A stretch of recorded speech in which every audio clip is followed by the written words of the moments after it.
I want to talk a little bit about the Chicago Cubs on the way out of here. This is Sports Talk Chicago. I am Joey Christopoulos. You're listening to WLSAM 890. The Chicago Cubs, man, they are in a slump right now. And hopefully by the time you're listening to this on a Saturday, they got a couple of wins under their belt against the St. Louis Cardinals.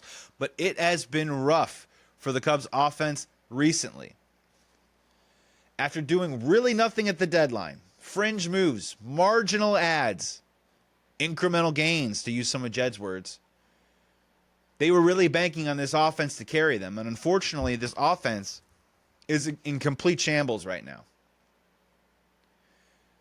Pete Crow-Armstrong, superstar, guy that people thought was going to compete for the MVP. He's still in the top 5 of odds for MVP right now. It's not so much that he's in as deep a slump as some of the other guys, but he's definitely struggling at the plate right now. And in my opinion, what's going on with Pete Crow-Armstrong is that Pete Crow-Armstrong's talent is almost holding him back from having success at the major league level. This is going to sound like a cliche, but baseball is a humbling sport. And we've seen moments this year where Pete Crow-Armstrong has hit a home run off of his shoes, basically. We've seen Pete Crow-Armstrong hit a home run at his eyes. And I think that there's a part of what's going on with that specifically where I think Pete Crow-Armstrong is simply just getting too greedy with his plate coverage right now. I think that he thinks he can hit anything in the zone, out of the zone, doesn't matter. I'm Pete Crow-Armstrong. I'm talented enough, and I can hit the ball hard anywhere. And sure, I think he can, but you can't do that on a consistent basis. And if you play that type of game at the plate, opposing pitchers will take advantage of it. So what I've been seeing from Pete Crow-Armstrong and what you've been seeing from him a lot is a lot of strikeouts lately. And a lot of frustrating throwing the bat down after popping the ball up and just barely missing it. He's a little bit in between right now. And my hope is that he gets back to understanding that, yes, he can hit the ball up in the zone, and yes, he can hit the ball at his shoes, but the higher percentage of him to be the most dangerous at the plate is him trying to get pitchers to bring it more into a zone of where he can attack and attack at a higher level and a higher efficiency. Kind of reel him in again. There was a moment early on in the season where a lot of people thought that Pete Crow-Armstrong was kind of baiting pitchers to throw him certain pitches. He hasn't been doing that lately. Can he get back to that? And the league has adjusted to him after the All-Star break, and Pete Crow-Armstrong is going through a bit of that adjustment right now. When it comes to Seiya Suzuki, it was really great to see Seiya Suzuki hit the ball hard in the final game against the Reds. Again, taping this on a Thursday. Not sure what he did on Friday or Saturday.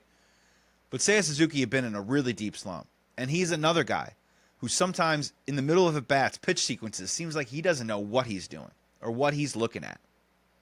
And it can be really frustrating because he's an incredibly talented player.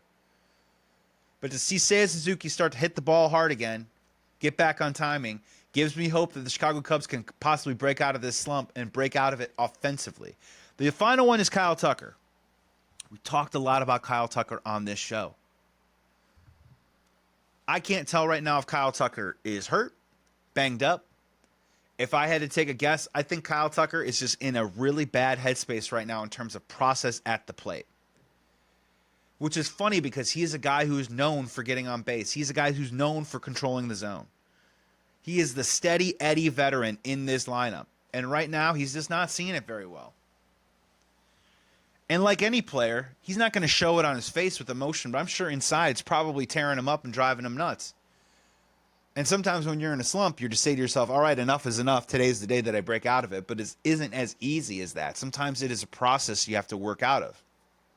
So what you saw this week against the Reds, which was an incredibly disappointing series, was that Craig Counsell sat PCA in Game 1, Seiya Suzuki in Game 2, Kyle Tucker in Game 3, off day on Thursday, and now they take on the Cardinals, take on the Blue Jays, the Pirates, and then a 5-game series against the Milwaukee Brewers.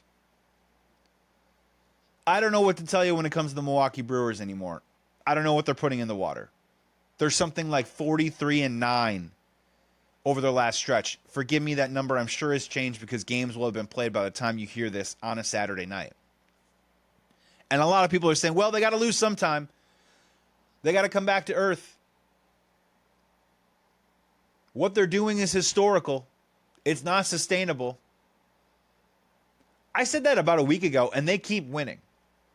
So, Cubs fans, my thing to you is that scoreboard watching, forget about it.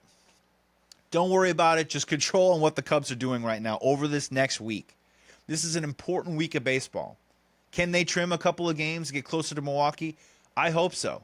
But regardless, the Chicago Cubs just need to get back to playing good baseball, winning some games, get that offense turned around, and prepare yourself to give the best shot. If the Milwaukee Brewers want to win every single game for the rest of time until planet Earth explodes, I don't want to be shocked about it.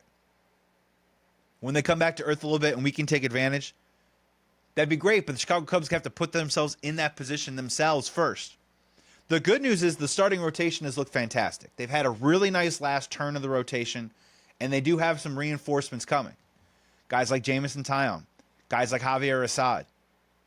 I'm not saying these guys are going to be difference makers, but these are two professionals and guys that can hopefully help get you out. If you're Javier Assad, I don't know if he's a starter. I don't know if he's a bridge guy.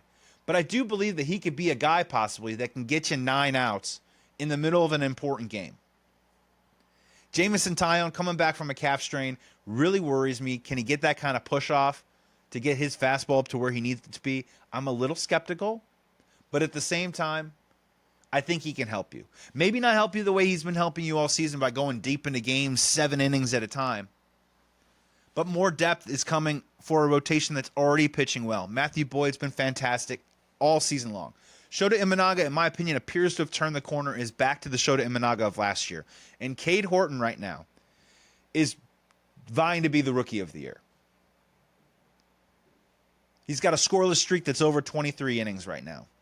And he's doing it all, averaging only 77 pitches per start. He's getting through those 5 innings, almost 6 innings at 77 pitches per start. So the Chicago Cubs are trying to protect him. But at the same time, Cade Horton is doing a great job of ensuring that protection policy by being incredibly efficient with what he's doing and getting as deep into games as he can with the 75 pitches that they're allowing him to throw. It's going to be a big week for the Chicago Cubs. The offense really needs to turn around. There are glimpses, little kernels, that it's going to happen. But here's hoping that this is a great weekend for the Chicago Cubs in St. Louis. They then travel to Toronto, come home for the Pirates, and then host the Brewers. And then it is game on for the season. So get ready and make sure you tune in to next week's episode as I break all that down.